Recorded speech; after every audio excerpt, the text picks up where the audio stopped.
Man, all I gotta say is you guys are lucky that I love you guys, because seriously, this is the third attempt I have for this review. The first attempt's like, oh no, we're not gonna work because we're freaking YouTube and we're stupid. But anyways, so you gotta tell by the title is my Raw review. Overall, I thought Raw tonight was a decent show. Overall decent, not great. But for a go-home show, it wasn't that good. Meaning, if it was a regular Raw, I'd be like, oh, the show was decent, it was okay. You know. But since it's a go-home show, I'm gonna have to be like, this show was not that good, not really good at all. But kick it off, shall we? First we could talk about John Cena coming out and talking about how basically just giving a little cheap plug to WWE networks and subscribe to this, blah blah blah. Now comes Roman Reigns. They have their little promo. Out comes Kane and Orton. And then comes Dean Ambrose, who literally gets his ass kicked in front of freaking John Cena and Roman Reigns. Now, you have two biggest faces in the company right now, and Reigns and Cena. But WWE loves claiming to be a star. And yet, Dean Ambrose is getting his ass kicked, and they're just standing there, watching. Not doing anything, just standing there and watching. Logic. I mean, don't get me wrong, Dean Ambrose showed this like a champ, where it was just like, wow. So then you move on, instead of it being a 6-man tag team match, you got a 3-on-2 handicap match. So we have Sheamus versus The Miz. Overall, I thought Miz was going to get his ass kicked. That wasn't the case. Miz won by a roll-up, because his face turned on the Titantron. I guess distracted Sheamus. That was just kind of like, might be the first time tonight someone got distracted. So before I say the next one, let's just say tonight the announce table was the MVP. Round of applause for the announce table. We have Dolph Ziggler versus Fandango. The reason why I say the announce table had a good night, here's one half of the reason why. Fandango's on the attack on freaking Dolph Ziggler, and then comes freaking the lovely English muffin Layla, and I guess now everyone's favorite giraffe, Summer Rae, start dancing on the announce table. Michael Cole's all confused. Like freaking JBL and Jerry Lawler's loving. No pun intended, but I thought Jerry Lawler's gonna have a heart attack right there. But Fandango gets distracted. Ziggler hits the famous serve 1, 2, 3. And Ziggler wins. Summer and Layla go in the ring. They each give him a peck on the cheek. Yeah. Okay. And oh how the mighty have fallen for Mr. Damien Sandow. I mean, at least he wasn't impersonating a wrestler this week or someone, famous in history. Who was he impersonating as? You ask? Well, I guess you could say a waiter at Sonic. Yeah, they're doing a little Sonic backstage. I guess tonight's episode of Monday Night Raw is sponsored by Sonic. And since, Santino Marella is retired, I guess the comedy gimmick has, been won by Adam Rose. And all I gotta say is, well, at least Sir Rosita's still a love of Rosebud. Yeah.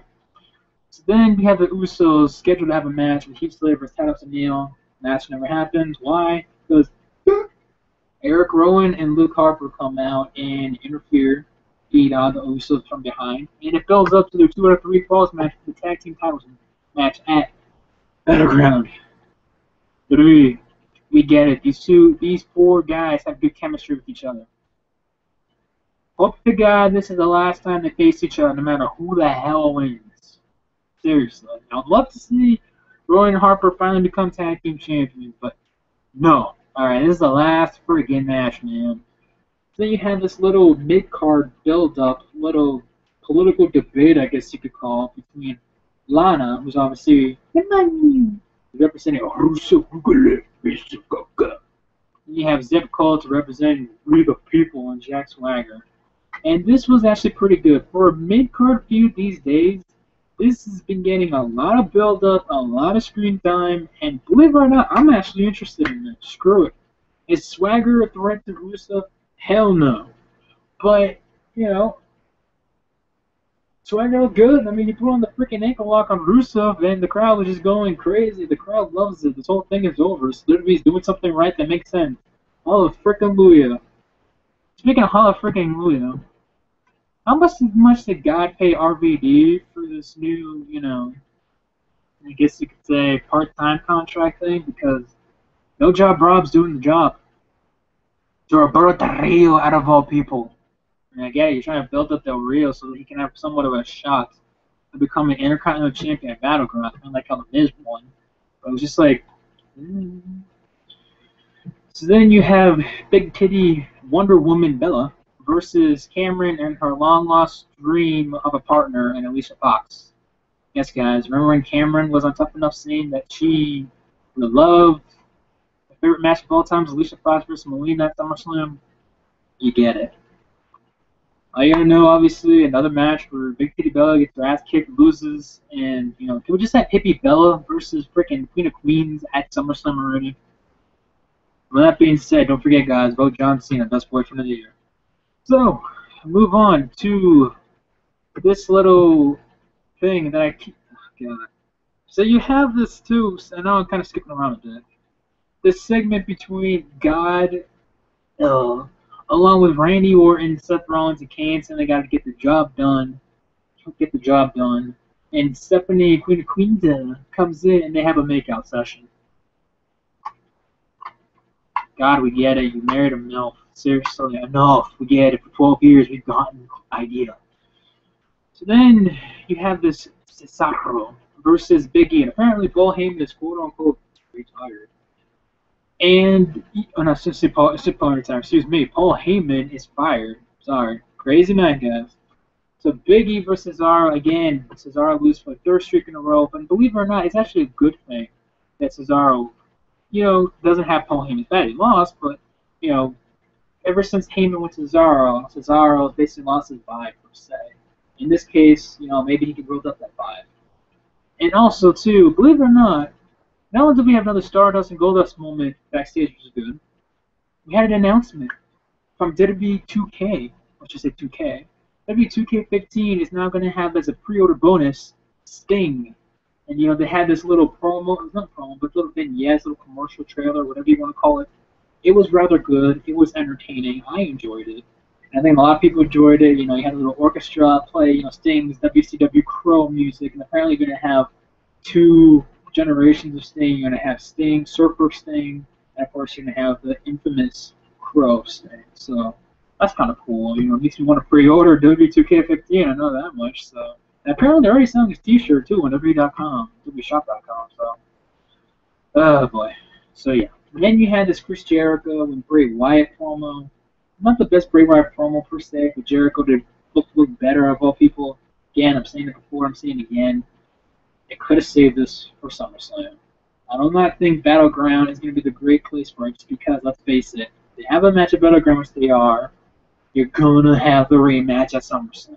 What are you going to do there? Oh, Jericho's like, I don't want a match. And you're going to have no match? And yeah. So speaking of confusing, now you have AJ Lee, the 12-year-old, Miss April Jeanette Bell Brooks versus Eva Marie.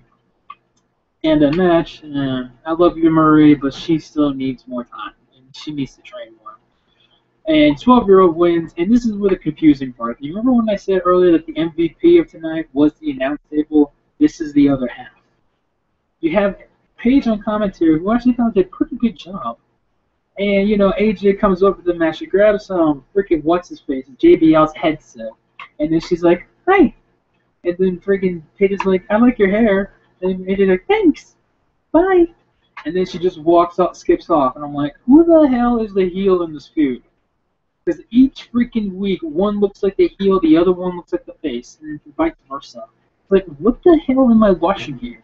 I mean, don't get me wrong, their matches, I get it. Battleground is on paper, it's supposed to looks like it's going to be a good pay-per-view. I don't know if I said this or not, but it looks like it's going to be a good show. But the build-up for it is just like, and this is what happens there to be when you only have like 3 weeks of building up a pay-per-view, it's not 4. But now you have Bo Dallas, versus the Great Khali. All you need to know is 15 and Bo, by via countout. That's all you need to know. That's all you need to know. But then you also have Paul Heyman, supposed to be fired, backstage with the Authority, and he talks about how if Plan B doesn't work, there's always a Plan C. And if they need a Plan C, he's the guy to talk to. I don't know who Plan C is, guys. SummerSlam is around the corner. Here comes the pain. So, Ric Flair comes up. Woo! He looks drunk out of his freaking mind again. But with the lovely Renee Young. And he's basically he's out there just to say one thing, and that his prediction for Battleground is that John Cena's going to win.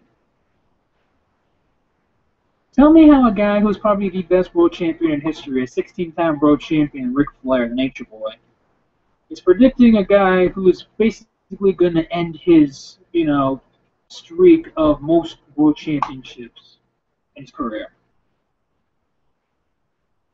Ugh, logic.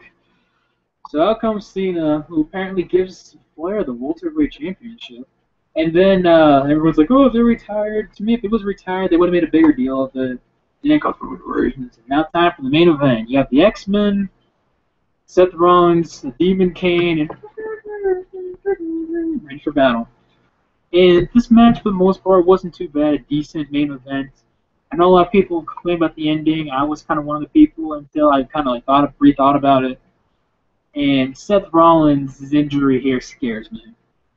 He took a nasty bump with Roman Reigns outside, and he landed on the floor. And the way he landed on it was either A, Seth Rollins is one hell of an actor, or B, he's legitimately hurt. Either way, it sucks for WWE. So, basically, we'll see what happens with that. Hopefully, he's not injured because he has to face Dean Ambrose. He's scheduled to face Dean Ambrose at a Battleground, which that itself got quite a bit of build-up, and it's been good. So, it's a shame if Rollins is out with an injury. So, think about it. They've already had Bad News Barrett out. Bad news. Of course, Daniel Bryan out. And then if they have Seth Rollins out with an injury, that's your money in the bank right there. And I know, thank God for WWE, they have the rule of you can hold it for a year. And I guess the only way that would actually be interesting is if Seth Rollins, let's just say hypothetically, he missed like 6 months or something, for example. He missed 6 months. And then, he's out with an injury. We kind of forget about him a little bit. And then out of nowhere, he cashes in on whomever at the time is the WWE World Heavyweight Champion. In that case, that would be kind of cool. Because it'd be like, oh, he came back, he cashed in, he won the title. That's pretty cool. So, well, we'll see what happens. But anyways, that's it for my review. Hope you guys enjoyed it. Battleground this Sunday. Looks good on paper. Wish the build-up was better. But anyways, peace.